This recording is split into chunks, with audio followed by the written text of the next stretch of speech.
Thank you, Jeff. Well, as Jeff mentioned, I've been doing virtual reality for quite a while now. My name is Jason Jerald, and I'm co-founder and principal consultant at Next Gen Interactions. And I am also adjunct faculty at Duke University, where we're exploring the various aspects of VR sickness. And I suppose I'll need this here.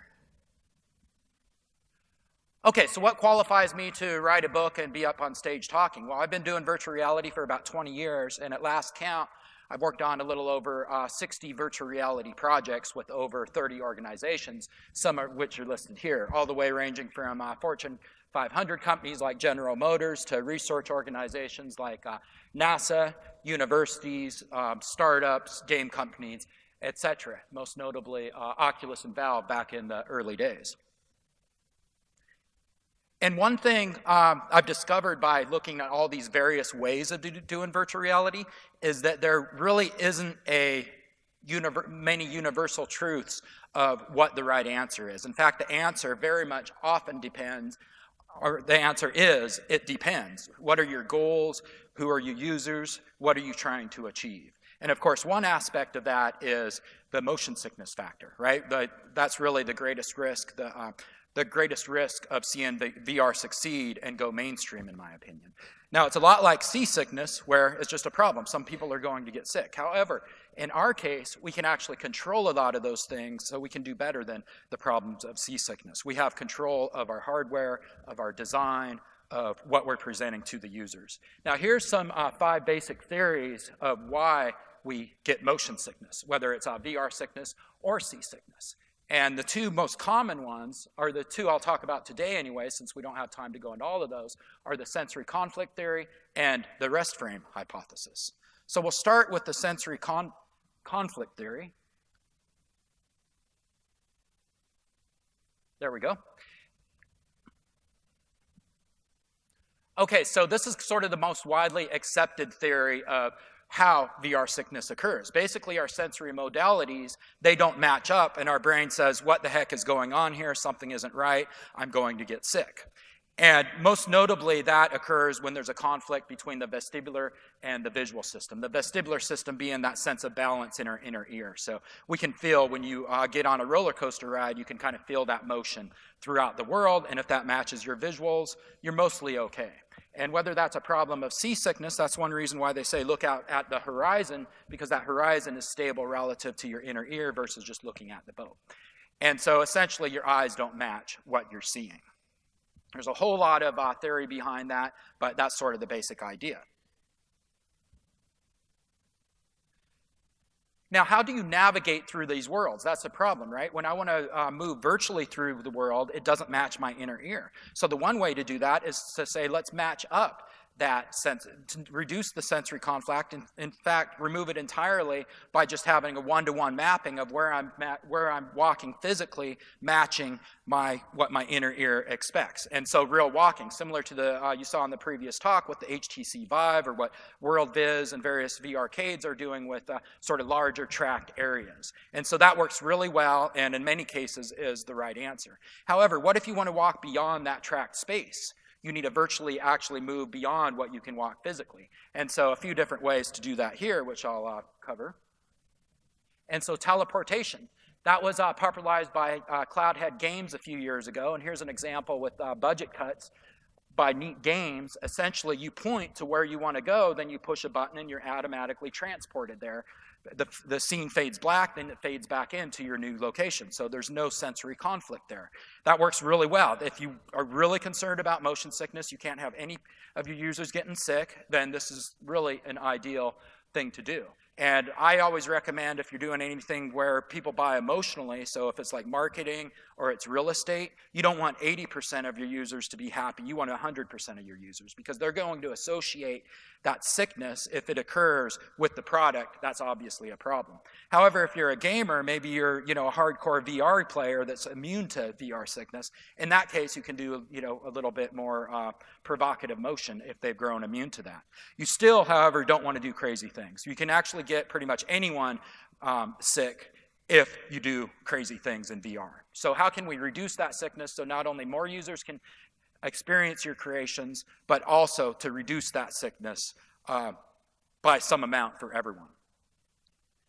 Now, teleportation, even though it's been recently popularized, it's been around for a while, right? Since the 90s when we were doing VR research. In fact, Bowman and Hodges, when they were at Georgia Tech here in Georgia, they studied this. And what they found, a lot of you probably intuitively found yourself, is when you do this teleportation, you sort of, it's easy to get lost in the world. Your situational awareness can be a problem because you're suddenly in this new place. Another interesting research done by Columbia University is they reduce that visual conflict by reducing the number of pixels you see when you're virtually moving. And so we know that in our periphery, if something isn't quite right, we're actually more sensitive to motion than we are in central vision.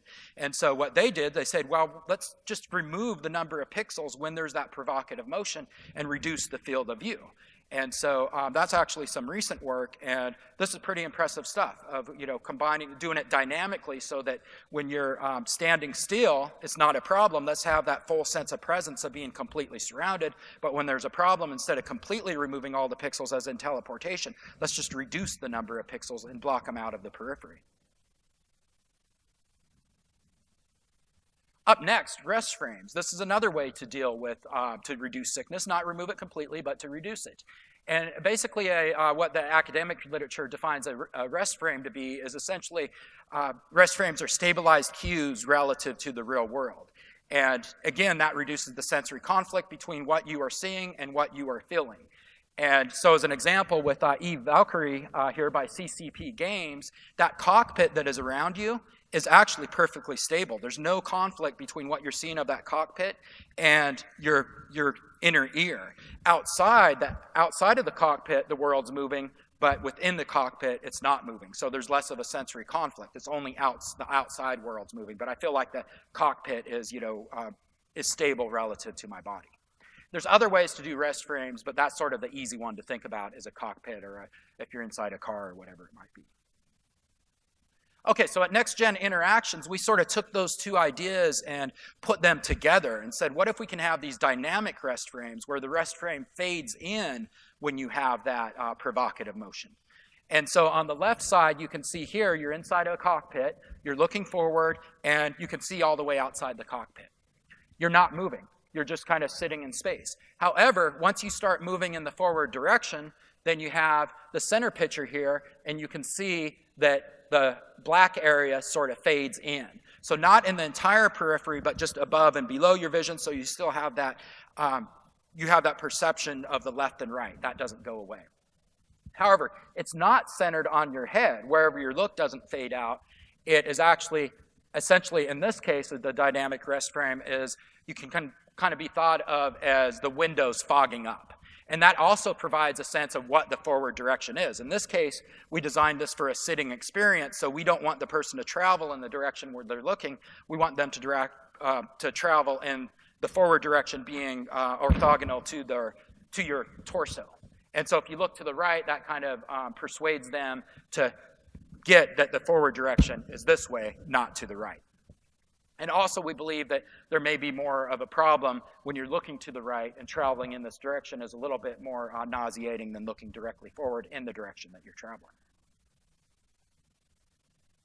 Now these sort of abstract mechanics such as teleportation or dynamic rest frames, whatever you're trying to do, are kind of abstract. They don't really relate to how it works in the real world, right? When I walk over here, unless I'm really nervous on stage, I'm not going to get tunnel vision, right? So how can we incorporate these sort of non-real world applications into our games? Well, the answer is, of course, we be creative. This isn't just a technical thing. That's what's great about VR, is it allows us to be creative.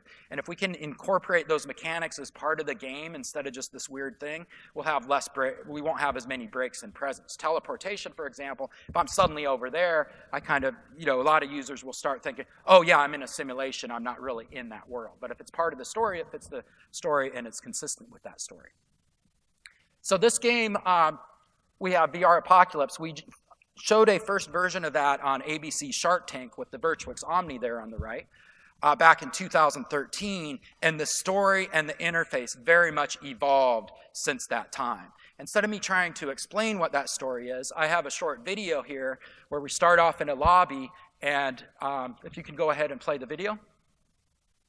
Essentially, we said, how are we going to create this story? And we realized, well, let's put the user in a virtual reality telepresence system. That's what we have, right? We're putting on a headset. Well, that headset is now part of the story. Welcome to VR Apocalypse. You are a contractor in the year 2027 for next-gen games. Your job responsibility is to control a drone through a we started off with the virtual Virtuous Omni. You could actually look down system. and see a representation The of your United body Nations that legs would animate such as establishing you move. But Neuralink. we found that because that Thank didn't you match, for that choosing motion didn't match what next-gen the games users were remote seeing exactly, or telepresence what they were doing system with their legs. T32. They didn't like that. So we ended up going more with this sort of this robotic back, body relax, statically that doesn't and enjoy your move, but it still training. provides a little bit of a sense of Center stability yourself, and look straight embodiment, ahead, and even press though the it's obviously not a recalibrate human button. there on the bottom. Calibration completed. And so the idea is you're going through the Recalibrate job to training to recenter learn how your to body pilot and this mind. drone system. So Move it's part of the forward story. by pushing And this here, forward we on have the these left analog signifiers stick. here so the user knows what to expect. Expectation is really important for sickness. If you move them in some Notice way they're not mild expecting, it can be a electricity problem. ahead. So for training, you Best basically option can't is mess to this run up. You follow by the arrows. holding down Then the when you left go into the trigger actual game to while fight the pushing the aliens, left analog then stick. you're sort of on your Safety own and block it's more dropping challenging. It in doesn't 3, directly tell you as 2, much. And here we're 1. teaching the user how to run. You can see we're Remember, pointing to the run button on the bottom hurts. there. Do not worry though. Few trainees have died that followed instructions. Okay, and now we'll go and explain the dynamic rest frame here. You survived. Your health will regenerate soon. To celebrate, please spin in a celebratory circle by pressing the right analog stick, left or right. You will Okay, so now the spin in a user is celebratory rotating, and circle. rotation can be Yay, really that was fun. nauseating. And so Did you that's where we notice the fade in the black dynamic race frame anti-vestibular most, coating that appears more on than the any other sides motion. of your You cockpit? can see there he's looking to the left, coating has and that been sort of added to fades all in so that he has less provocative telepresence motion when he looks systems to to the help fight the onset of nausea typically associated with virtual reality. It appears when motion is detected and recedes quickly. You've done well thus far. You will be rewarded for your submissiveness. Okay, so in conclusion, we know a whole lot about virtual reality sickness, motion sickness, as well as other aspects that contribute to other problems with virtual reality. However, there's a whole lot that we don't understand about VR sickness. So this is a wide open research field, and we're exploring what those things are. Even though virtual reality has been around for 50 or so years, depending how you define it, we certainly don't know all the answers. And so, of course, looking to the community and, getting your input and really getting us together and talking, especially academics working with those in the consumer space, I believe is really important. And also, don't believe that you can't do that when it comes to VR or anything in life. Right? First-person shooters, I was the first to say, don't do first-person shooters within virtual reality. But after you start thinking about it and saying, what can we do differently, then that leads to innovation, right? That's how disruption occurs, is by going against the norm. And so there often is a new, better way of doing things that, really you weren't supposed to do. But also expect just because you have an idea or, you really doing something, in a straightforward way, you're not going to know all the answers, right? Expect to do lots of experimentation and iteration in order to evolve. Like I mentioned, this had started back in 2013, and it's a very different game than it was back at the time. With that, I invite you, please check out the game where you have an early access version on Steam. We'd love to see your reviews and provide some feedback on that. Thank you.